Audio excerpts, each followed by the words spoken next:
This is a story of the gay games and Team St. Louis's participation in those gay games. Dr. Tom Waddell had a dream, and we get to live his dream every 4 years. This article was taken from the Parade magazine, January the 7th, 2001. 50-year sports editor Dick Shops was asked to pick his 10 favorite athletes. Dr. Tom Waddell and Martina Navratilova were two of those.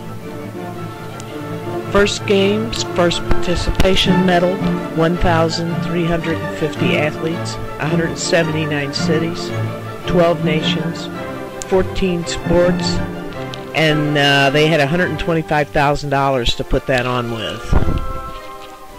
Only picture from 1982, first gay games. This is Debbie Law, now known as Deke, Patrick Gregory, who donated money to Team St. Louis when he left us, and Chris Kleindienst from Left Bank Books. Everybody knows Chris.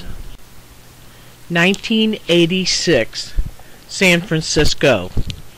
On this occasion for the second gay games, they were the largest international amateur sporting event held in North America, with 3,482 men and women athletes competing in 17 sports.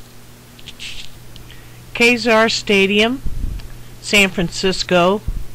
That's Dr. Waddell and his merry little band of helpers over in the white pants and the blue jackets on the left-hand side. These games would have never happened if it hadn't been for these people right here, the volunteers, all the volunteers in every city of every game.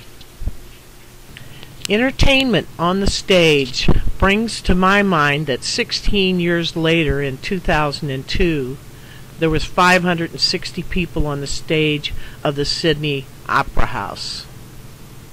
There's those three again, and looks like one guy from Kansas City.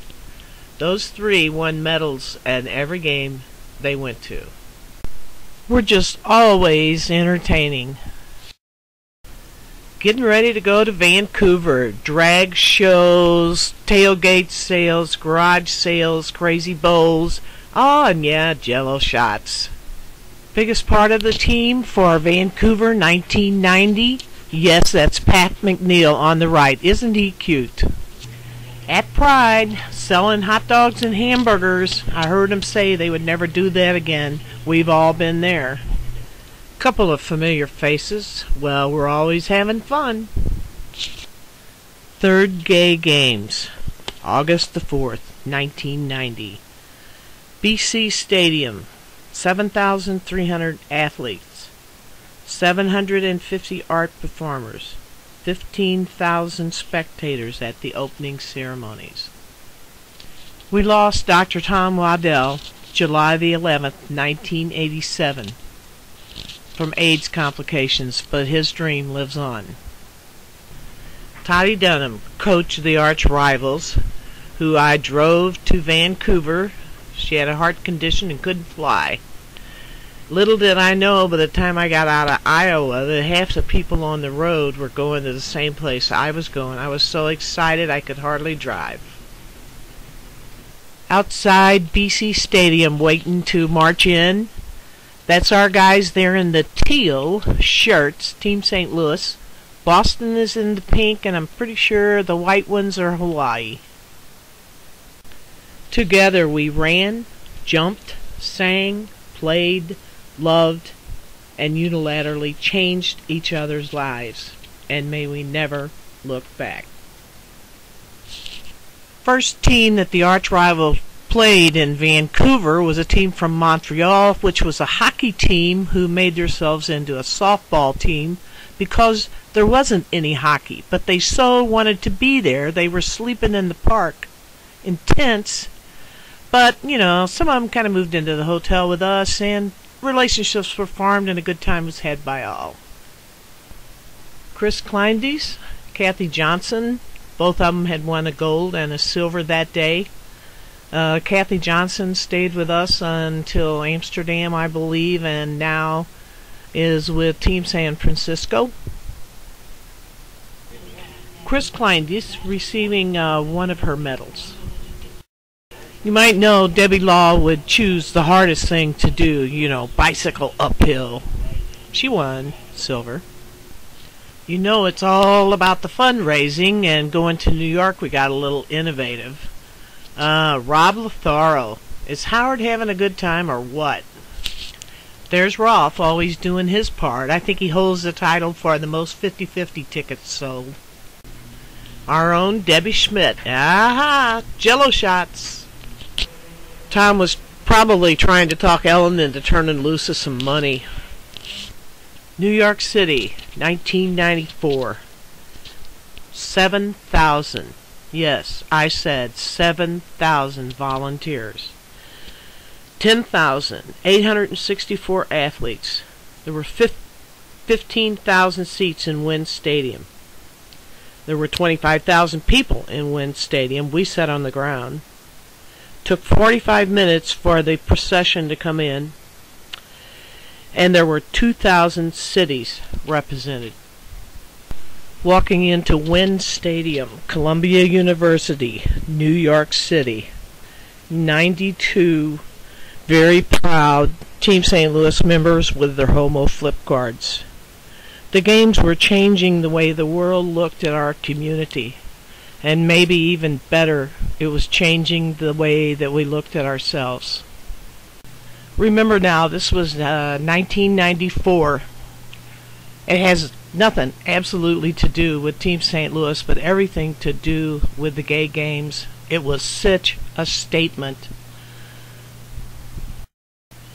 The games were held in New York City in June that year to coincide with the 25th anniversary of Stonewall. I had a lot of pictures, but I thought this one was the best. The arch rivals, when they won the gold. I want you to pay particular attention to the right side of the screen, to the girl on the crutches. Her name is Drew Dockery. She pitched almost every game on a prosthesis.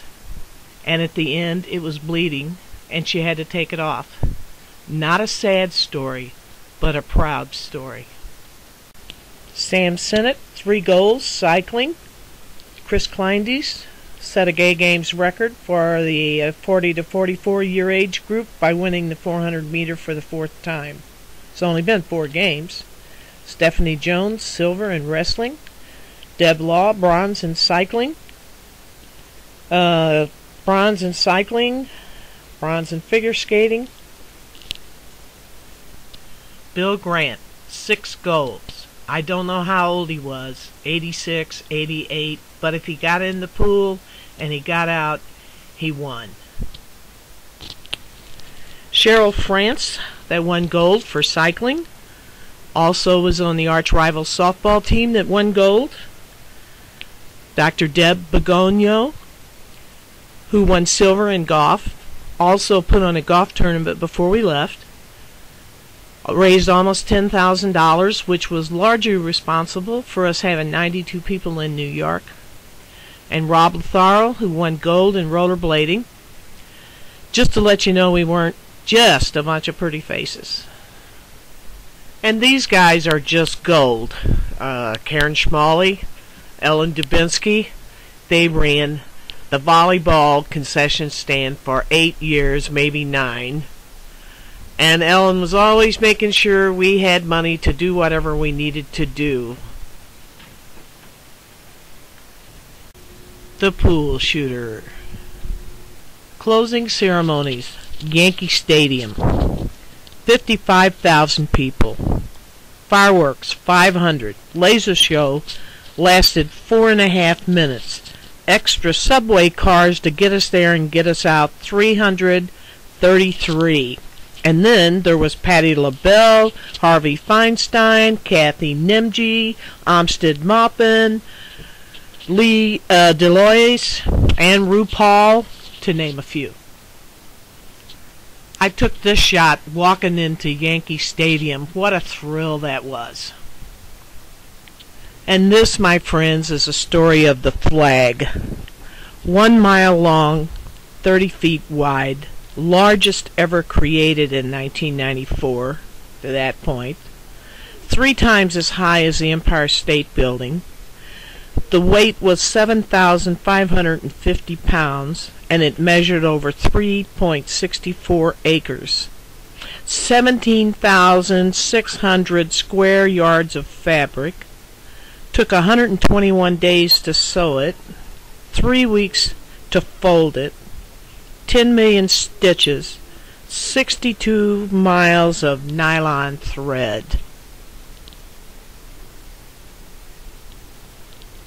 An estimated 1 million people from 72 countries paid $25 apiece to carry this through the streets of New York. That was how it was paid for. Our Rob Lotharo did his. It was the most awesomest thing I've ever seen. And just when you thought the day was done, there was Liza Minnelli in Central Park. Wow. Amsterdam, 1998. 14,403 participants from 88 countries, 29 sports, 59,000 spectators, 5,000 of them for ice skating, 4,200 for swimming, 42% women participants, and I could go on and on. Procession of the athletes. Sometimes we're so colorful it makes me want to cry. Guess what? We've never looked back. Opening ceremonies. There were 300 sailors on this stage, and all of a sudden there were 300, really near naked men on the stage. The guys loved it. Bet you thought I was kidding. There was 3,500 gay games, flags, and banners adorning this city. There was also 30 galleries, 12 museums, and 14 art productions. 1,200 cultural participants, 712,550 visitors to the games. Nice story on Brandon Brails and Team St. Louis going to Australia. Part of the group that went to Turtle Cove before the Sydney Games. What a great time we had. This table got longer every night. This is where the party was at. Sydney, Australia, 2002. 13,000 participants, 30 countries, 31 sports, 11 cultural events. We also had people from Iraq, Pakistan, and the United Arab Emirates, where they even put people to death for being gay. Ready to walk into opening ceremonies, probably all of us stunned of all the things that we did to get to here. What a great group. We had a ringside seat in Sydney, right next to the stage. We were the people with the most flags and a front row seat to watch Katie Lang, among others. It was Katie Lang's birthday, and she said, oh, that's what she always wanted, 40,000 queers singing happy birthday to her. The only time Cindy ever went to the games with me, and we had a great time. And need I say, we brought the best-looking volleyball team to Sydney. Who said white men can't jump? Steve Huster on the far right, one of our golf players. Debbie Schmidt, who placed 12th out of 90 women shooting pool. Betty Neeley and the team mascot. And we have Bill Grant, 4 goals swimming. Rosemary McGuire, track, John Oberkramer and Jack LeMasters for softball, Jay Pulford for track, and then we have silver. Bruce Hobson, swimming, Jay Pulford track, Jay Pulford shot put, Jay Pulford javelin, Jay Pulford track relay, and Marvin Schilling relay.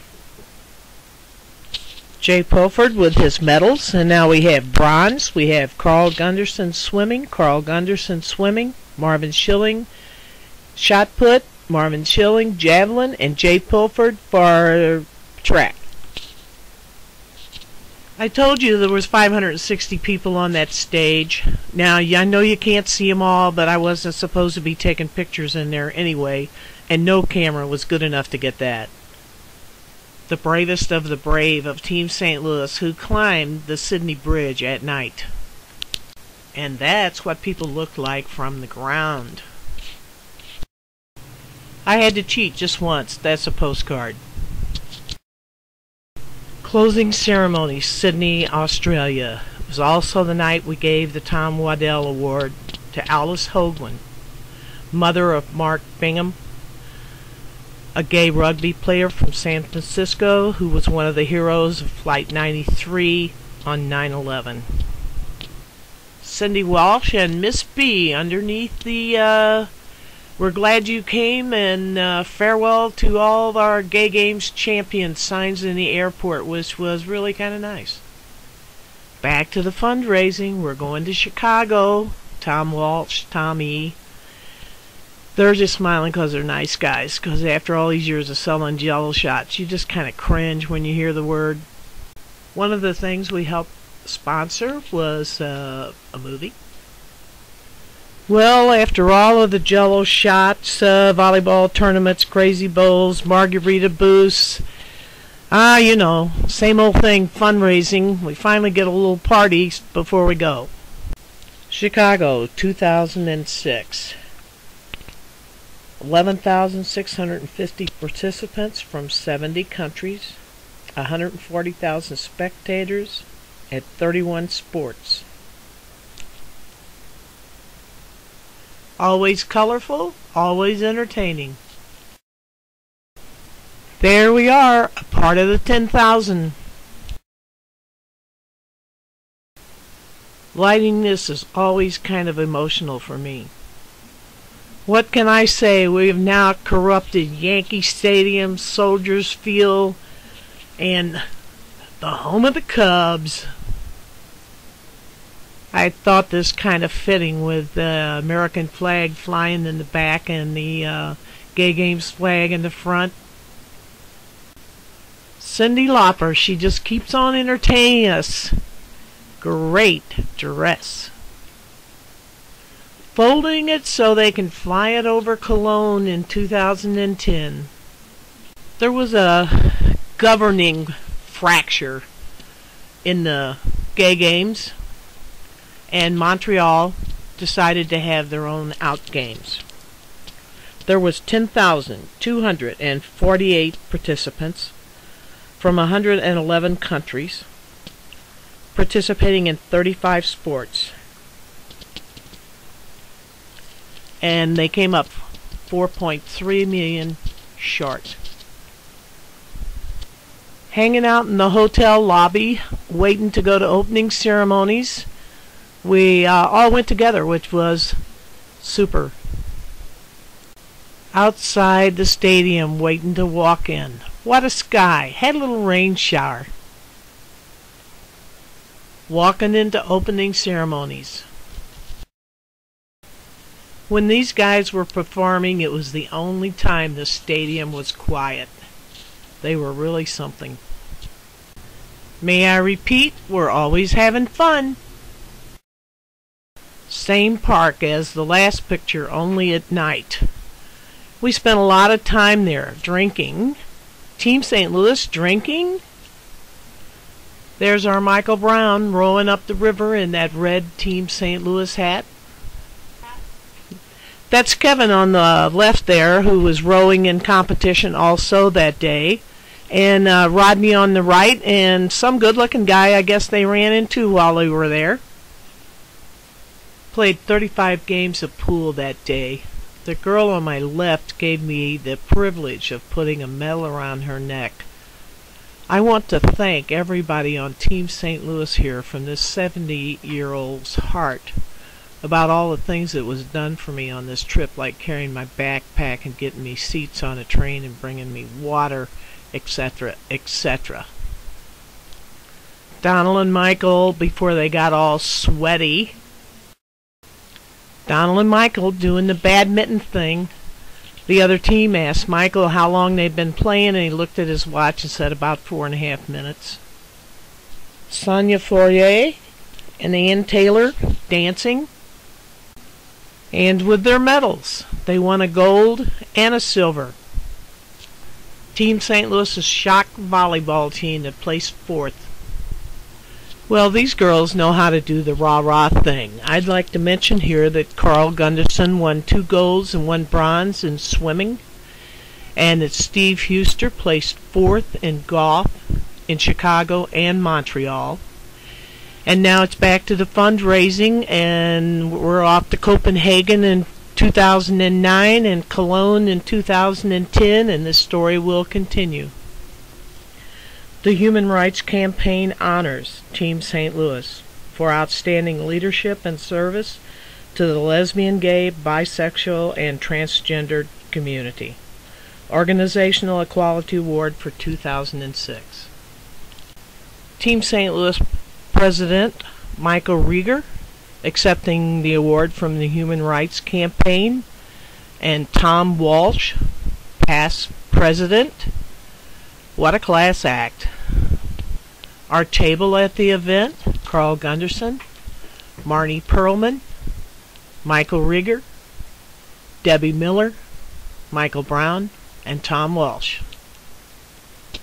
Grand Marshal of the 2007 Pride Parade, our own Tom Walsh. And I think that's Dale driving. With a smile. This was a youth group from Memphis, and they were singing, "Rain, Rain, Go Away, All the Gay Kids Want to Play." I'm going to end this with one of the starters of Team St. Louis, Chris Kleindienst.